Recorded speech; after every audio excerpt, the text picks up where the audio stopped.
Welcome friends, आज का हमारा टॉपिक रहेगा जीन विलियम प्याजे।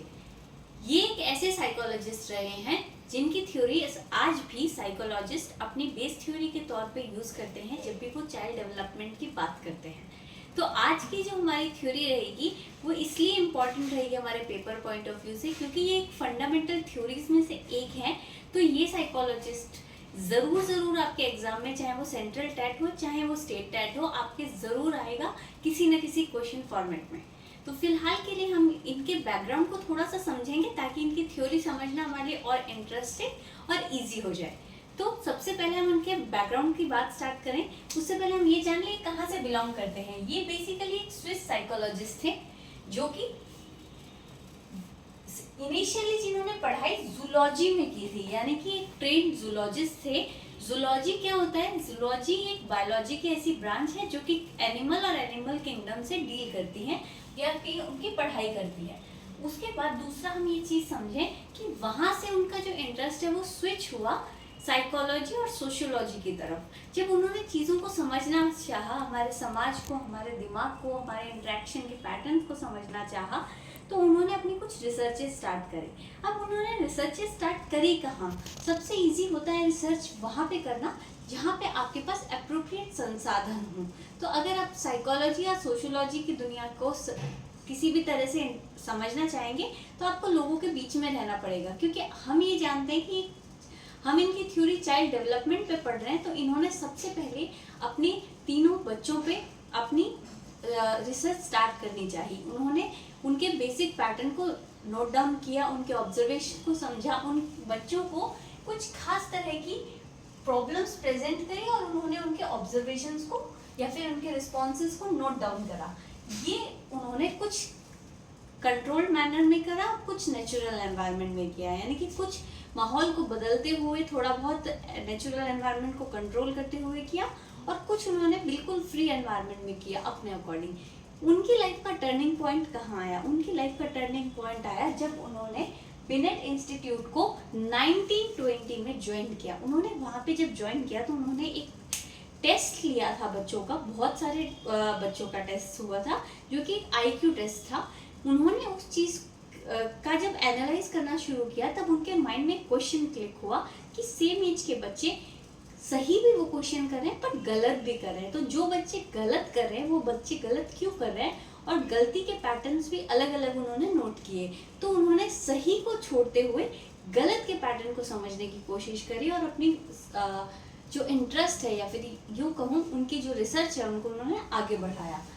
उन्होंने वहाँ से कुछ एजम्पशंस ली। वो एजम्पशंस मैं आपको भी बताऊं तो उनके बेसिकली 3 एजम्पशंस थे उस पर्टिकुलर टेस्ट को लेते हुए। तो पहला एजम्पशन था intelligence differ from adult in quality rather then in quantity. उनका मानना ये था कि जो बच्चे का डेवलपमेंट है वो एडल्ट से डिफरेंट होता है, यानी कि उनकी जो इंटेलिजेंस भी है वो भी उनसे सिर्फ क्वांटिटी वाइज डिफर नहीं करती, क्वालिटी वाइज बहुत ज़्यादा डिफर करती है। अब इन 2 वर्ड्स को आपको बहुत ज़रूरी है समझना इस पूरी लाइन में, क्वांटिटी और क्वालिटी। क्वालिटी इंटेलिजेंस और क्वांटिटी इंटेलिजेंस क्या होता है? क्वांटिटी इंटेलिजेंस होता है बेसिकली किसी भी फैक्ट को समझना, और क्वालिटी इंटेलिजेंस क्या होता है? क्वालिटी इंटेलिजेंस होता है किसी भी फैक्ट को अपने पॉइंट ऑफ व्यू से या फिर अपनी चीज़ों अपने अकॉर्डिंग देखना। इसमें मैं आपको एक छोटा सा एग्जांपल से इस टॉपिक को समझाती हूँ। हाजिक काजी अगर आप गूगल करेंगे तो एक 12 साल का बच्चा है जिसने एक इन्वेंशन किया है। उसने क्या इन्वेंट किया है? उसने एक शिप इन्वेंट किया है जो कि ओशन के प्लास्टिक को क्लीन करेगा। इस टाइम हम जानते हैं कि प्लास्टिक और पॉल्यूशन बहुत ही इम्पोर्टेंट एक प्रॉब्लम है ह्यूमन के सामने, जिसको वो बहुत तरह से एनकाउंटर करने की कोशिश कर रहा है। और इसके लिए उस बच्चे ने हाजिक काजी जो कि सिर्फ 12 साल का है, इससे क्या पता चलता है कि 12 साल की एज में हर व्यक्ति के पास इतना कैलिबर नहीं था। हम सब 12 साल के रहे होंगे, हमसे बड़े लोग भी 12 साल के रहे होंगे, पर कितनों ने कुछ नया इन्वेंट किया। इस हाजिक काजी इस नाम के बच्चे में खास बात क्या रही होगी? उसका प्रोसेस ऑफ थिंकिंग, उसका उस पर्टिकुलर चीज़ को देखना, उस पर्टिकुलर कॉन्सेप्ट को समझना और उसकी रेमेडी को फाइंड करना। ये खास तरह की क्वालिटी थी जो उस बच्चे ने समझनी चाहिए या फिर कहूँ सीखनी चाहिए।